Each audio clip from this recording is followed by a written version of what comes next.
Welcome back into the One Winning Pod Ravens History Corner. All right, this week we have the Ravens taking on the Steelers at M&T Bank Stadium, a game that was flexed to Sunday Night Football. The Ravens, we know, have clinched the playoffs, but still are in play for the AFC North title.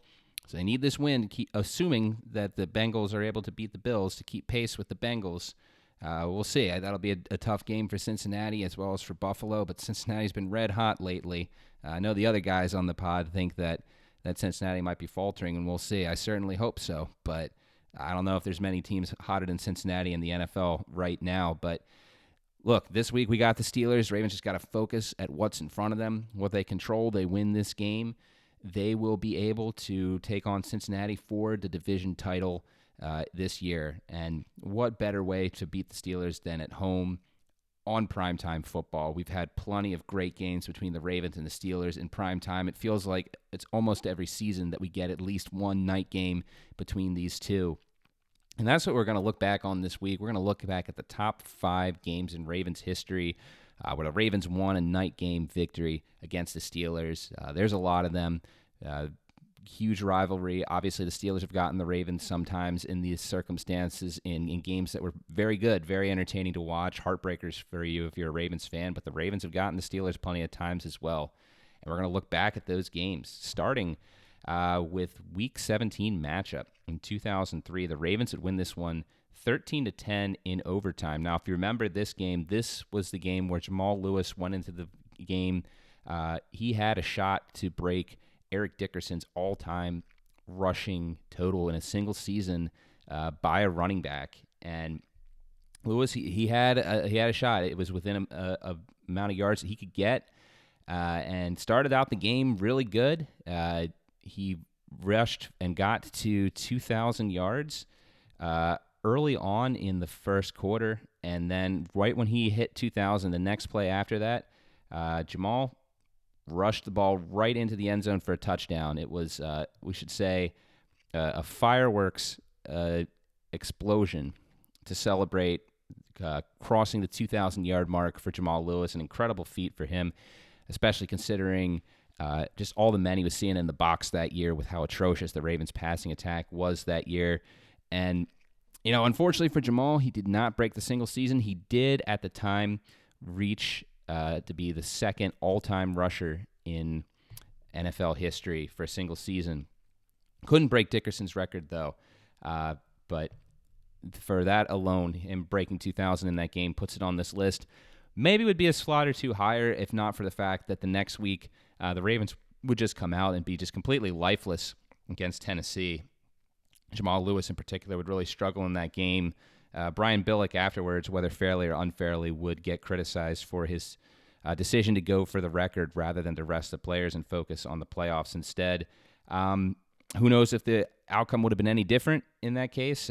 It's kind of, something we'll never know, obviously. What was done was done. The Ravens probably had slim chances of making the Super Bowl that year anyway with where the quarterback position was, but you never know, of course. But still, in a vacuum, excellent game, excellent win for the Ravens, and a big boost to Ravens history there. Great night for Jamal. And number 4 on this list, Thanksgiving game. I think a lot of fans remember this one for the infamous play where Jacoby Jones should have had a kickoff return for a touchdown after the Steelers got their first touchdown in the game. Would have put the Ravens up 20-17, but whose big toe was out there on the field? Mike Tomlin. If anyone remembers anything from this game, we remember that. But overall, though, the Ravens, they would win this one 22-20. Very good offensive showing for the team in this year in what was an up-and-down season for the offense. They got out to a hot start in this game with Joe Flacco hitting Torrey Smith deep on a pass that would get Smith just yards shy from the end zone, and they would throw it to him in the next play and get the touchdown. 5 field goals in this game for Justin Tucker the rest of the way. And the Steelers would mount a comeback and would get into the end zone to cut the lead to 2 for the Ravens at the end of this game. But they would go for 2 with 1 minute left. and Ben's pass was incomplete, intended for Sanders. Ravens may have gotten away with a little bit of defensive pass interference there. That being said, you could certainly argue that the ball was uncatchable. Sanders didn't make the right adjustment to it. And the Ravens recovered the onside kick attempt by the Steelers and exited Thanksgiving night 2013 with a win, much-needed win for the Ravens there. And number 3 on this list, we're going to go to 2009, a game that we've talked about before on this program. It was a Sunday night game, again in Baltimore. Just noticing now that all 3 of these games so far have been in Baltimore. And, of course, this was Joe Flacco's second year in the league, his first season in the league. Went 0-3 against the Steelers, including the playoffs, despite, some great attempts there by the team effort in some close games there, but just unable to get over the hump. And, of course, Ravens fans, we had the new quarterback there. You're going up against your biggest rival. You got to be able to beat them. So this was an important game for the Ravens and for Joe Flacco in his second season. Had been showing growth in the passing game and his passing ability that so far that year. The Ravens entering the game at 500.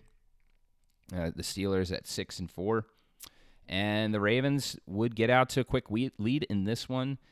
They would take it into halftime 14-7, both off of a rushing touchdown from Willis McGahee as well as a passing touchdown from Joe Flacco to the always reliable Derek Mason. And it would be a battle at the end of the game. The game would get all tied up. The Ravens would have a huge fourth down conversion where Ray Rice would basically flip the field, allowing the Ravens to get a field goal. And then overtime, the Ravens would outlast the Steelers thanks to some help from their defense, getting them good field possession for the final field goal. Ravens would win the game 20-17 overtime. Huge victory for the Ravens at the time. Joe Flacco was able to get his first victory versus Pittsburgh, and the Ravens obviously would finish that season with a wild card berth and have a huge wild card win against the Patriots. So great win there for the Ravens. At number 2 on this list, we're going to look at the wild card game in 2014.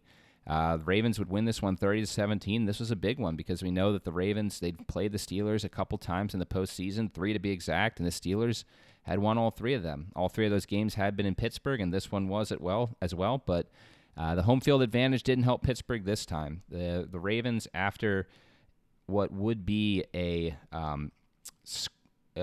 only a 3-0 first quarter, low-scoring fourth quarter, the Steelers would get a field goal.